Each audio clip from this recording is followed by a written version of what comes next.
Miss Warren. Got you. Joy Hollingsworth, that's spelled Joy for the first name, last name Hollingsworth, HOLLINGSWORTH. I use she, her pronouns, and I'm running for Seattle City Council, District 3. All righty. Well, you announced, I think you were maybe one of the first people to announce, or were you the first? Yeah, I was the first to announce January 16th on a Monday. January 16th, and that day is significant, is it not? It is. It's Martin Luther King Day, and that was really important to us to have it on that day. And then we also hosted it at MLK Fame Center, which is in Madison Valley as well. This is your hometown. This has been your family's hometown for quite some time. Why did you decide to run? Well, I'm third generation Seattleite. I've lived here for 39 years, and I've seen how public policy at our city level has impacted our community.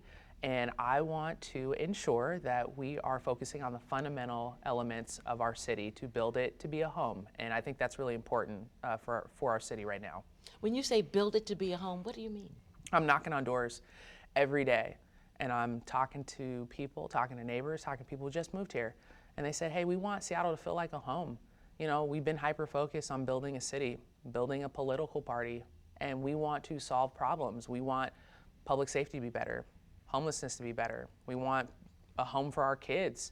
They want Seattle to feel like a home, and I know what that feels like growing up here, and I believe we can rebuild that at City Hall. The person who's been in the seat for quite a few years, I think there are many ways we could describe her, but firebrand might be one way.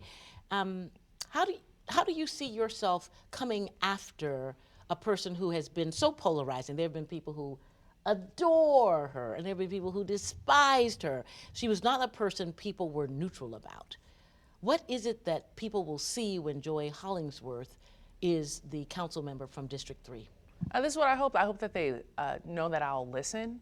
I will be proactive in what they need to connect them to the 45 city departments, 15,000 employees. I'll be someone who is connected to the community, understands the community, upstream solutions.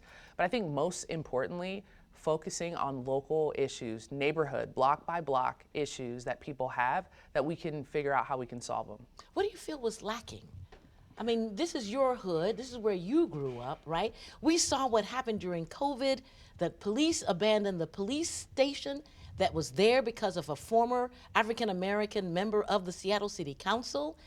And then it was taken over. It was eventually returned to the city.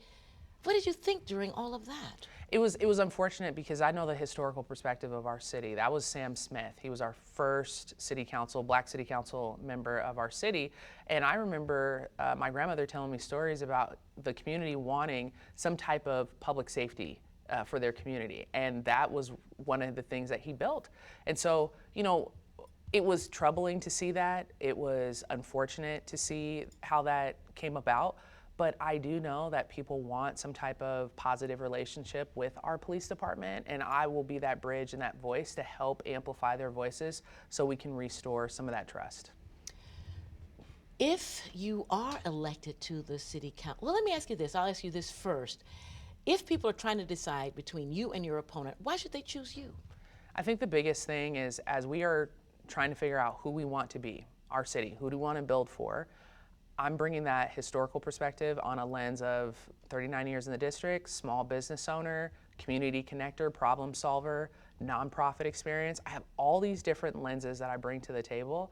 And then most importantly, I listen. I've been on a team before. I know how to work with people, build connection, build relationships, work with our mayor's office. It's not just about writing policy. It's also about teamwork and connection and bridge building. And I think that's what we have been missing at City Hall. If you are elected and you are City Council member Joy Hollingsworth, what can the voters who put you there expect to see? First of all, I'd hope that they hold me accountable. I want to be held accountable, and I think that's huge for especially that position. They will find someone who will be on the ground day one, making sure that they're connected to resources, ensuring that I'm listening in community meetings, holding office hours in the district, right, where we're not expecting people to come to City Hall because not everybody can make it down there. We have office hours in the city, community meetings. They're going to see so much of my face and me and my staff and our people, connecting them to resources. I think that's what's going to be most important, especially reestablishing that relationship. Reestablishing the relationship? That is correct. Reestablish with all the neighborhoods, not just one neighborhood. Okay, we have Capitol Hill, we have First Hill, we have Montlake, Central District. Everywhere in our district, every district will have a voice. Every neighborhood will have a voice for our office. And that has not been the case in your view?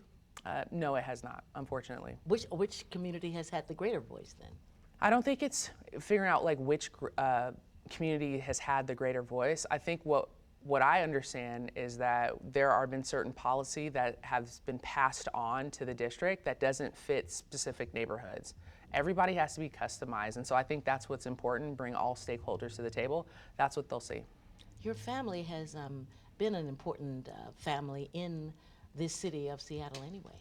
You're following in some pretty big footsteps. Yeah, I cannot fill the footsteps that my grandmother has laid in this city, and every time I'm talking to someone, whether it might be a child care provider, or educator, or someone that's in our community and they have known her, or they said I looked up to her, or I was in her Head Start program, that is a sign for me to keep going. And that's her saying, hey Joy, you got this, keep going. And I really resonate with that. I miss her more than everything, but I hope that I can continue to carry on that legacy of bridge building. And that was what she taught me about. Bridge building, making people laugh, smile, connectivity, that's what we're missing. And that's what you're going to bring? I'm going to bring that and actionary items as well, and for people to hold me accountable as well. All right, well, I'm sure they'll do that. Of course. I wouldn't expect anything less. Okay, wonderful. Good job. Thank you. Yes. Those were tough questions. Were they?